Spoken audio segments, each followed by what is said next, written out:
we don't have a lot of land that is pasture for grazing animals. So we were looking at how we can use our land to support an animal. And pigs was what kept coming out on my internet research. But the Mangalitsa pig is something just a little bit special. Welcome to the Little Pallet Farmhouse. We homestead on 20 acres of woodland in northeast Missouri. A small wooded property as we see it is full of untapped potential. Even though it's often sold off as low value land, we disagree. And so we're here to share our dream with you as we tackle DIY projects around the farm and home to fill our pantry from the land. This is our journey towards self-sufficiency on a woodland homestead. We're back with our 30-day project, 30-day challenge. Hope you've enjoyed it so far. I'm exhausted. From the videoing? I mean, it's 30 days. It's a 30-day every challenge, every day. But you'd be excited about this one because this is like the lifeblood of our homestead right now. And it's the pigs, but not just any pigs. It's our Mangalitsa pigs, which I think I have grown to love more than even just the idea when we talked about getting pigs. They're not your normal pig. They're not a pig that you're buying at the store for by any means. Well, let's talk about why we chose to get pigs. We like bacon. Simply put, that's not overcomplicated. Ham's nice. Who would all agree that sausage is great in the morning? Okay, so that's the whole point. So it's mid-morning, Saturday morning, and we've been out doing chores since 7 a.m. So it's time to stop for breakfast. And we have homemade bread, summer made. We're just toasting it. We have got home-raised eggs, and for the very first time, homemade sausage, like home-raised sausage. And in here, home-raised bacon. It was such a feeling of satisfaction, not just because of, we'd done it all ourselves, but the quality of the food in the pan. And for me, as a mom and a wife, being able to put good food that's nutritious on the table, like, ticks all the boxes. So that has been great about raising the pigs. Well, that has been a huge motivator. Right, because that's the end result. I mean, that's the whole point. You plant a garden, isn't it? Or you raise an animal, right? You're looking for a way to feed your food, feed your family, and then obviously you can turn into a business or whatever. But I mean, that's originally how it started. You're growing things to survive. So we got pigs because we wanted to raise our own pork, but they had we had that idea that they were going to be able to help us make better ground out of our woodlot. Right, so the pigs that will root and they will clear out ground, a woods that has been probably never been tilled over or anything like that.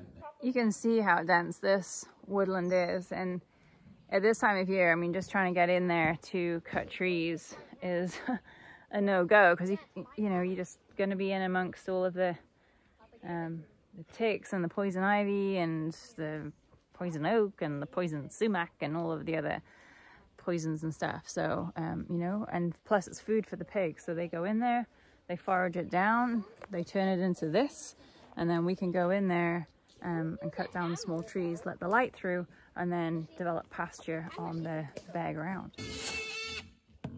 Already sprouting. Look at that.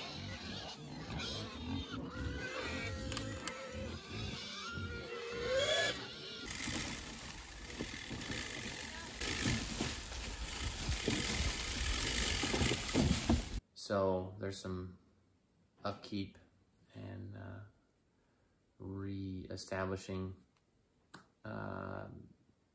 what do you call it? Where we will sow seed afterwards that they've been through, like rye. Right now the pigs are eating Milo that we got from an organic seed company. And so what will come out of that would be maybe some Milo after they've been through that that lot. And we have a system of netted electric fence that will move. So the one downside is, so we want to keep them in, we don't want to keep them in the same spot all the time. That reduces disease and parasite, infestation. So moving them. So we'll have to move their paddock. We'll have to take. I think it's called rotation. Well, we rotate them. Has it worked out the way you want it? Oh, couldn't be better. If it hadn't been for this Premier fence, I don't know where we'd be. I can't believe that it has changed farming, fencing forever. How many times did you trip over it? This time, not as many. Maybe you're developing some new muscle memory. Oh, maybe so. Maybe that's the idea with fence practices. This is how you do it, watch. Like this. You have to flip your leg over it. That's all that ballet you did in private school. It's really helping you out now in the farming world. God love you. God bless you. May God richly bless you. I can tell that you're happy because you're taking the mick out of me, not shouting at me. Get over here! Like that? Uh-huh. What's wrong with you? When in doubt, use your Bear Grylls Gerber pliers. Safely tucked away in said pouch or pocket in pounds in Levi Strauss signatures.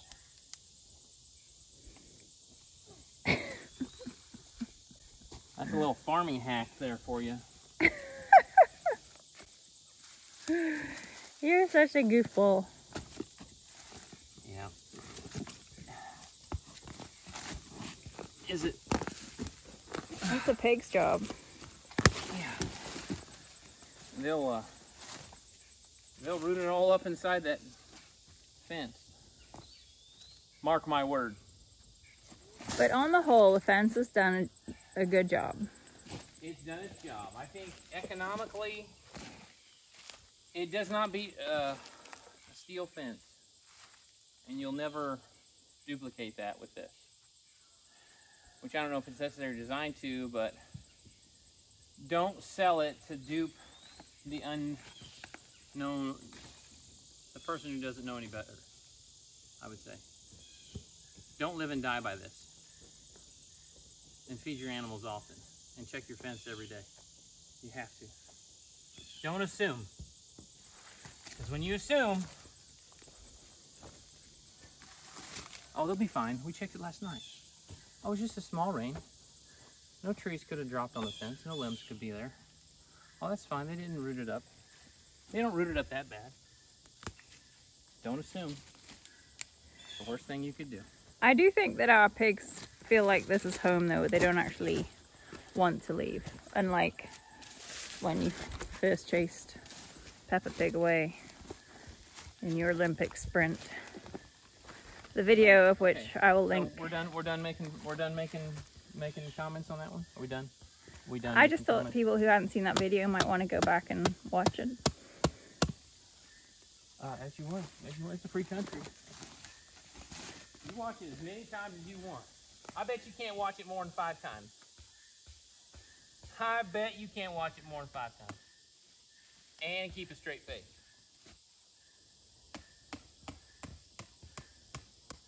If you can keep a straight face and watch it 5 times, Carrie will buy you lunch. One thing that the breed is known for is being really easy to keep and really hardy. So weather-wise, they're just a tough pig, and they'll survive. I think that rings true. Having seen them in maybe an environment that's natural to them, like a wooded area. Well, put it this way. There's a video that we made about 2 years ago about one of our gilts. The very first one. Well, we bought 2 gilts and a boar over 1.5 years ago. And there's a big story behind one gilt getting away. And that's my fault. And all to say is, I thought she was gone off and lost in the woods and dead. 2 months later, the neighbor, who's a farmer, notices the pig and her 5 babies. So there you go. She was already bred and we didn't even know it, and had her 5 in the wild. And so we got them all back but one. And yeah, there's a whole video about that. Just to clarify, when you say she was bred and we didn't know it, that wasn't us. Right, we got the same day that those pigs arrived. They were already pregnant. They were already pregnant. The other thing, just thinking about when we've had litters of piglets, is that one thing I had read is that they'll go and make their own nests rather than necessarily use a hut. And we've seen both. So yeah, we've seen them farrow in the hut, and also then Patty, last time she went and just made her own nest. I think Patty's gonna have her babies. I mean, according to the 3 months, 3 weeks, 3 days rule, it should have been last night. So, but she's making a nest. I'll show you. I just gave her some hay.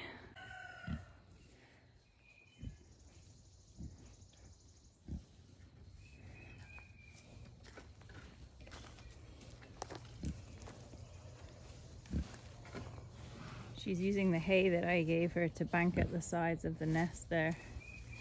And the other piggy wigs, when they come close, get told off. So it's pretty cool watching them do it. She walled out a spot maybe 2 or 3 inches down in the dirt. Yeah, maybe a bit deeper, but she did. She put some branches around. She seemed to kind of, you know. Her oval. They have a nice oval they lay in. Yeah. It was cool to watch. So it's been a very hands-off process in regards to the babies, and they've been very good mothers. So they're known for farrowing quite well. There's not been any sort of complications or piglets getting stuck. It's all happened or even the sow being aggressive about the babies, the sow being aggressive toward her own babies. You know, there are stories of pigs, sows eating their own babies, but yeah, none of that. And even keeping them together as a family, what we observed the last time that we had litters was that we had the 2 sows farrow at the same time, and then there were some other gilts in that same group of pigs. So they're not isolated and confined, but they sort of seem to operate like a family, and the other female pigs will actually babysit the piglets. You see them, which I think was really cool. The other interesting thing was that when we first had the vet come out, and our vet had previously worked in a lot of hog confinements, and the things that he was used to doing to set pigs up for life, like give them an iron injection for anemia and dock the tails and clip the teeth, none of that has really been necessary for this heritage breed. And that's because they're just kept in a very different living environment. Because they're living on dirt and not concrete, then they don't need to be injected with iron, so the piglets don't get anemic. Any of the pigs now, you would say they're more than plump little specimens of pig. Really healthy. They're out in the woods. There's no shelter. The adults right now, that some are 2 years, some are 18 months old, which would be an adult. They're right now, they probably have 2 to 3 inches of fat on them right now.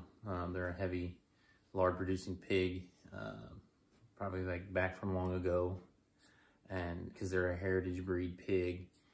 So they're not, yeah, it's good to get them out of the wind, and when it's minus, 10 degrees. We haven't had those temperatures yet with a lot of them, so, and we'll get them to where, in a place where come dead of winter, they'll be in a better place. But right now, like on nights that are just 20 degrees at night or something, they all sleep next to each other, and they actually are just fine. So the other thing that you were doing just in the fall was raking up the acorns to feed to the pigs. And what we learned about doing that, food scientists, when they have researched and studied the fat profile of heritage pigs, what they're seeing is, because of the diets they're fed, foraging for the things that they like to eat in the woodland, so the roots and they ate down the poison ivy and walnuts and other things that come from the trees. The fat is actually high in omega-3s, which is the healthy type of fat versus your seed oil. So like coconut oil and olive oil and those healthy oils, which are really expensive. Well, lard from pig fat that is pasture raised is giving you this quality product that you can use for so many things. See how passionate she is? Which she will talk about in another video, about how much she loves lard. We need a whole video on lard. A whole lard video. So as we reflect on having raised this breed, I think there is also a downside to it as well. You probably want to talk about the cost of it. We have tried our best to do anything but trying to just get normal pig food from normal farm stores. Even that's expensive, but to try to stay on an organic diet or non-GMO product, so that they're getting is I don't know, clean's the right word, but well, it is clean. It's about that the chemicals that are present, the residue chemicals that are present in your sort of commercially grown crops will transfer into the end product. So, and especially pork, because everyone sort of knows the slogan, you are what you eat. Pigs especially, because they store all of those toxins in their fat. So we wanted a really clean product. Best we can. Yeah. Obviously for ourselves, but if we're going to be selling it, we want to be able if they did it in the 1800s, and it worked well for them. And look at all the stuff that happened in the 1800s. And actually, Mangalitsa's were pigs that were raised by the royal family in Hungary. So royalty pigs. Royalty pigs. So with trying to feed them a good diet, that comes with a cost, which is not easy to maintain. So it can hurt your pocketbook. Secondly, with the amount of time it takes for them to grow, so and I think a lot of people that have raised Mangalitsas would echo the same thing we would say, is like, just because they're a slow growing breed. And then there's the window of a 15 to 18 month finished time period, which is a long time to hold on to a pig. Traditionally, farmers wouldn't do that. 6 months is your typical. Other breeds. It just depends on the breed, but where they're finished out at 250 to 300 pounds, where we have some hogs at 330, averaging over 300 pounds easily. A hang weight of 295 to 300. They're quite low. They're a heavy pig, and heavy on the fat. Yeah, we're getting about 100 pounds of lard per pig, so roughly about a third. More about the fat. Talk to Carrie. She likes to chew the fat. I think as well, if you're going to feed organic, the proximity to an organic feed mill might make it easier. So where we are, and we are really in the middle of like big ag community, there's not a lot of organic access to organic grain around here. You get eye rolls and yeah. Well, I've spoken to people in other areas of the country that have sort of an easier access, like up on the coast. The Pacific Northwest, there's quite easy access to organic stuff. It's a whole different mentality out there. So even though we've sourced it, it's 5 hours away. So we're not just paying for the product, but actually then getting it here as well. So that's kind of, we gotta eat that cost. So as we go forward with our pork, I'm going to be trying to go to the market next year, which is going to be a first for us. I've done a few little pop-up markets here and there, and seem to have had a good response, especially to the lard, which I'm excited about mentioning it again. But also, as Caleb mentioned, what we are going to be doing is trying to raise more forage in the woodland for them to eat, so that we can sort of try and bring down our feed costs, which leads us into the next project, which is the Rye. winter rye. So that's coming up next. Thanks for watching, guys. We hope you'll stick around and check out our other videos on growing food, raising livestock, and harvesting supplies from our woodland homestead. Aside from being a source of never-ending projects and products, we hope that our quest to shape our place in the world by working with nature and not against it will rekindle a warm satisfaction that comes with relearning old skills and bring back the joy and wonderment of being part of a place where balance brings abundance.